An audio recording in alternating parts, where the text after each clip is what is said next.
Long ago, the legendary inventor Mechagon constructed a hidden vault on this island, safeguarding an array of technological and Titan-forged marvels. Before King Mechagon's arrival, the island was home to forgotten civilizations. Their history is now buried beneath the land.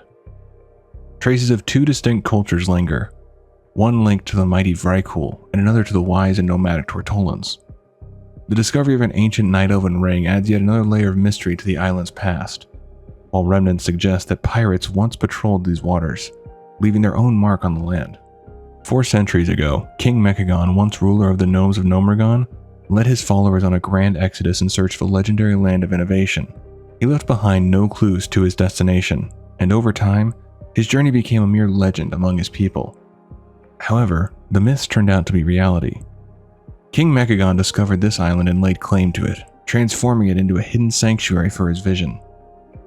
With Walton Cog Frenzy as his trusted architect, the gnomes constructed the astonishing underground metropolis of Mechagon City. There, King Mechagon pursued his grand ambition, replacing the weakness of flesh with mechanical perfection. Under his rule, the Mechagnomes systematically altered their bodies, shedding the constraints of age and mortality in their pursuit of an eternal, machine-driven future. Centuries later, King Mechagon deemed the time ripe to enact his ultimate plan: the eradication of the curse of flesh from all Titan creations. To accomplish this, he tirelessly worked on the Mech-Originator, a machine he believed would usher in an era of pure mechanical existence. Yet, his vision was not shared by all. Prince Erasmus, his own son, recognized the peril in his father's ambitions. Fearing the loss of identity and free will among his people, he quietly orchestrated a rebellion.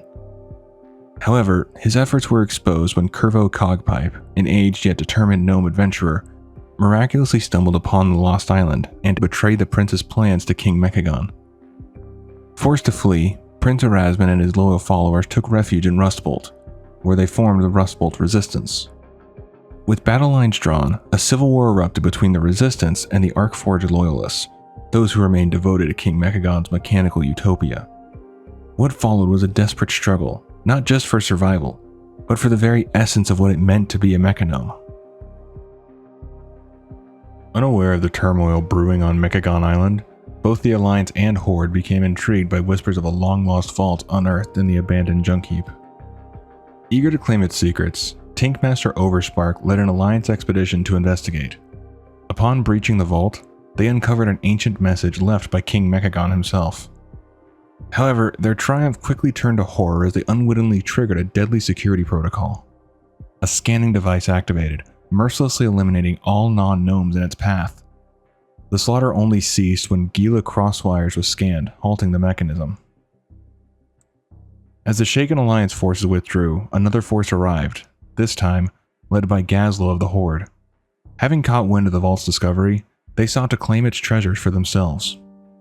With Overspark's departure, the Horde pushed inside, only to repeat the Alliance's mistake. The lethal scanner reactivated, decimating their ranks. In a desperate moment of ingenuity, Gazlo seized a captured gnome and used them to disable the device, sparing his remaining forces from total annihilation. Both factions, now bloodied but determined, followed the vault's trail to Mechagon Island, where they were met by Prince Erasmus. The prince, aware that his father's vision threatened more than just his people, saw an opportunity. Despite the ongoing war between the Alliance and Horde, he appealed to both sides, urging them to set aside their differences and aid the rebellion against King Mechagon. Recognizing the greater threat, both factions agreed. Wasting no time, Erasmus led his newfound allies on a mission to reclaim Rustbolt, which had recently suffered a devastating assault. With the combined might of the Rustbolt Resistance, the Alliance, and the Horde, the rebels launched a daring strike on Junkwat Depot, freeing captured allies and reclaiming the invaluable construct, Pascal K1N6. Before retreating, Erasmus struck a final blow against his father's oppressive forces by crippling the HK-8 Aerial Oppression Unit, a bold message that the Resistance would not be silenced.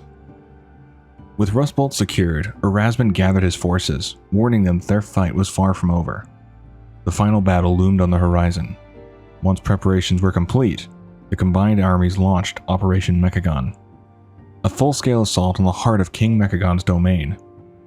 In the climactic confrontation, the Tyrant King met his end, and with his downfall, the Mechagnomes were freed from his rule. Mechagon Island, once a land of rigid mechanical perfection, now stood as a testament to the resilience of those who chose their own fate. In a grim alternate universe, just when hope had begun to shine on the rebellion, betrayal struck at its core. Bondo Big Block, once a trusted figure among the Mechagnomes, traded loyalty for promise of complete mechanization. In exchange for his new form, he constructed colossal war machines and led a devastating assault on Rustbolt. The invasion was swift and brutal. As the smoke settled, the towering hologram of King Mechagon flickered to life at the heart of the fallen stronghold. With a smug declaration of victory, the tyrant activated the Mech Originator, unleashing a catastrophic wave that wiped out all organic life from Azeroth. In mere moments, the world was reduced to silence and steel. From the wreckage, a few survived. Among them were Chrissy Punchcog and Azira Gearsworn. Azira's legs had been destroyed in the attack, but with the help of a resilient adventurer, Christy crafted a new pair of mechanical limbs for her companion. Rebuilt but scarred, Azira rose again, driven not just by survival, but vengeance. Determined to make Bondo pay for his treachery, Azira hunted him down and ended his life with grim finality. Along her journey, she stumbled upon a haunting sight. Her former prince, Erasmus, reduced to a rusted shell, his mind lost to mechanization. Honoring his memory, Azira laid him to rest, and in that moment, inspiration struck. Nearby, within the heavily armored shell of a Vaultbot, Azira discovered something extraordinary: a visual holosphere. Rumored to contain ancient data and tactical secrets that could undo Mechagon's tyranny. Realizing its value, she entrusted an adventurer with a critical mission: deliver the sphere to her counterpart in the Prime timeline. It was a final desperate hope to rewrite fate and end King Mechagon's reign before it began. The prince knew his father had to be stopped.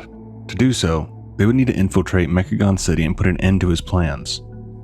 After days of tense preparation, the Resistance launched a daring strategy to breach the heart of the mechanical stronghold. To gain access, Erasmus's forces needed to disable the airborne terror patrolling the skies, the HK-8 Aerial Oppression Unit. But before it could be brought down, its protective nodes had to be deactivated. Erasmus's champions faced a gauntlet of mechanized defenders, defeating the notorious Trixie Taser and Nano Mega Crash, the toxic monstrosity Gunker, and the hulking King Gabamak. With each foe vanquished, the city's defenses weakened. When the aerial unit finally returned to its charging station, the rebels struck. In a furious battle, the HK-8 was destroyed, opening the path into the city itself.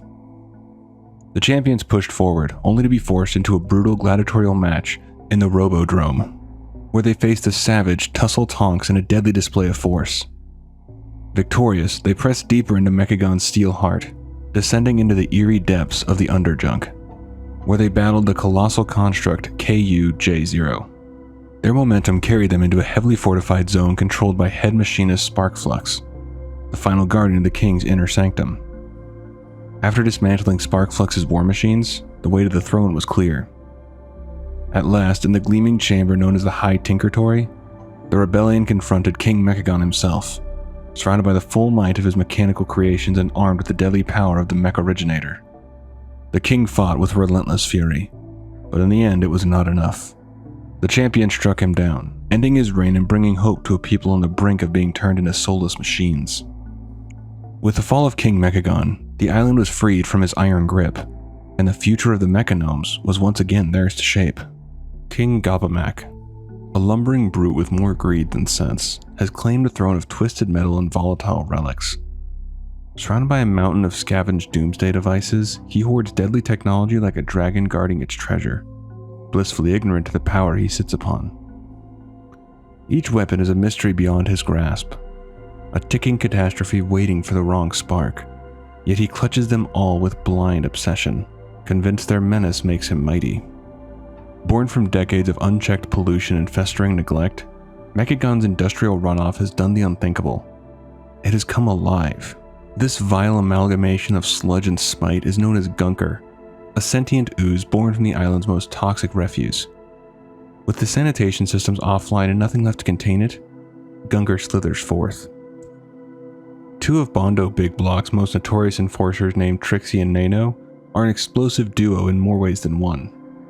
Trixie thrives on precision and calculated brutality, her every move sharpened like a buzzsaw.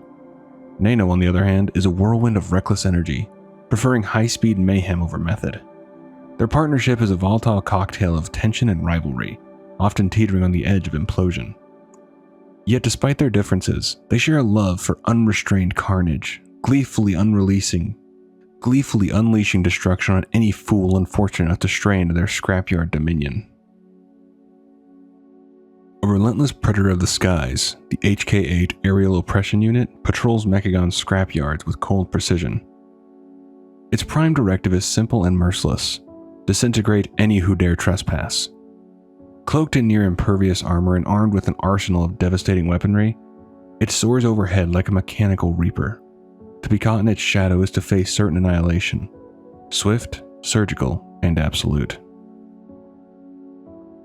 In the heart of Mechagon, the realm's first mech-engineers showcase their brilliance through brutal sport, designing and deploying custom-built combat tonks and ferocious mechanical duels. These high-octane clashes are a display of both pride and precision, where innovation is forged in fire and steel. But when unwelcome organics stumble into their arena, the rivalries pause. The tonks turn in unison, shifting from glory seekers to ruthless defenders, ready to dismantle any intruder bold or foolish enough to challenge Mechagon's mechanical elite. Deep beneath the gleaming spires of Mechagon lies the Underjunk, a cavernous scrapyard where the city's cast-offs gather in tangled heaps of twisted metal and forgotten tech. It's a treasure trove for scavengers, drawing in Bondo's gnomes like flies to a broken cog, each eager to snatch up any salvageable scrap. Presiding over the chaos is trash mistress Wendy Cogsworth, an unflinching guardian of order in a domain of disorder. Day and night she tirelessly sorts the refuse, salvaging what can be saved and discarding the rest. But her vigilance is more than just watchful eyes. Standing guard at her side is KU-JO, a hulking, heavily armored mecha hound programmed to repel all intruders. Whether they are rebellious mechanomes or curious adventurers, none are welcome in the Underjunk without facing the teeth and turbines of Wendy's loyal companion. Elegant in appearance yet lethal in function, Head Machinist Sparkflux's metallic gardens are masterpieces of deceptive design. Gleaming pathways and sculpted steel flora offer the illusion of tranquility until the wrong footstep is taken. With a mere flick of a switch, serenity gives way to slaughter, as hidden machinery transforms the oasis into a mechanized gauntlet of fire, blades, and traps. In Sparkflux's realm, beauty is a lure, and retribution is always just beneath the surface. King Mechagon vanished from history over 4 centuries ago, taking with him a devoted following in pursuit of a mythical realm of pure technology. That journey ended with the founding of Mechagon Island, a land he named after himself, where he built a gleaming empire of gears and circuitry. Here, he gave rise to a new kind of gnome, the Mechagnomes, forged in the image of their mechanical ideals. But even in the earliest whispers of his reign, there were murmurs of madness. According to accounts passed down through the generations, most notably from the eccentric inventor Vera Lonelycog, King Mechagon's grip on reason was as fragile as a cracked cog. One of his first royal decrees, proclaimed mere days after his coronation, outlawed all non-mechanical creatures smaller than a newborn gnome. In a bizarre campaign of logic-defying tyranny, he dispatched his soldiers to round up rabbits, squirrels, and even unsuspecting fish. The accused were put on surreal trials, judged by machines and laws crafted in madness. Many were exiled, others forcibly mechanized, and some, though it strains belief, were executed in the name of order and progress. In Mechagon's early days, sanity was optional, but clockwork justice was absolute. When the elderly gnome explorer Curvo crash-landed on the mysterious shores of Mechagon Island, he was discovered by King Mechagon himself and a group of curious mechanomes. They stared in bewilderment at Curvo's wrinkled skin, a sight long forgotten in their polished metallic world. With cold fascination, the king explained that this was the result of aging, a fate that the mechanomes had long since begun erasing from their legacy. Deeming him a curiosity worth study, Mechagon ordered that Curvo be brought into the heart of Mechagon City. When the old gnome regained consciousness, the king offered him a guided tour of his shining mechanical empire. As they strolled through corridors of chrome and humming machinery, Mechagon proudly declared that his people were reversing the curse of flesh, restoring themselves to the flawless state of their mechanome ancestors. The king demonstrated the process of mechanization with disturbing pride. Curvo, unsettled, remarked that the procedure looked and sounded more like torture than transformation. Mechagon responded with unwavering conviction. The agony is fleeting. Compared to the endless suffering of aging, it is mercy. Later, Curvo was approached in secret by Prince Erasmus, who begged him to flee the city and warn the world. Mechagon, Erasmus explained, was preparing to unleash a device that would forcibly strip the flesh from every living creature on Azeroth. But Curvo, driven by curiosity, or perhaps ambition, chose instead to betray the prince. He returned to the king and revealed Erasmus' plan. Pleased by this show of loyalty, King Mechagon granted Curvo a rare honor, a first-hand demonstration of the very device Erasmus had warned him about. Unlike the slow, excruciating conversions undergone by most citizens, this machine would complete the transformation in an instant. Though it had never been used on one of their own, Mechagon assured Curvo he had earned the privilege. With a surge of energy, the device was activated. In the blink of an eye, Curvo was gone, replaced by a hollow, soulless automaton. His function was to utter the same two words over and over. Found it. One of the nearby technicians frowned. There appeared to be a flaw in the conversion. The king, unshaken, ordered refinements to the device before it was deployed globally. As for Curvo, Mechagon declared that he had finally gotten what he wanted, and now had all the time in the world to enjoy it. In the depths of Tiragard Sound, Tank Master Overspark uncovered the entrance to a long-lost structure known as the Forgotten Vault, hidden beneath the wreckage of the abandoned junk heap. Inside, he and his team stumbled upon an ancient image projector. As the dust settled, the device flickered to life, revealing a holographic message from none other than King Mechagon himself. With eerie conviction, the king spoke of curing the so-called curse of flesh, promising salvation through mechanization and inviting the Vault's listeners to join him on his mysterious island. Coordinates were displayed, a siren's call to those tempted by his promise. Both Horde and Alliance eventually arrived at Rustbolt. The prince unveiled the dire truth behind King Mechagon's invitation. Driven by a cold hatred for organic imperfection, the king sought to activate his mech originator, the same device used to strip away Curvo's soul, and unleash its power upon all life on Azeroth. His mission was clear, his vision absolute, a world purified of flesh, rebuilt in the flawless image of machine. That's going to do it for this one. Hopefully you did enjoy. Thanks for watching, and do take care of yourself.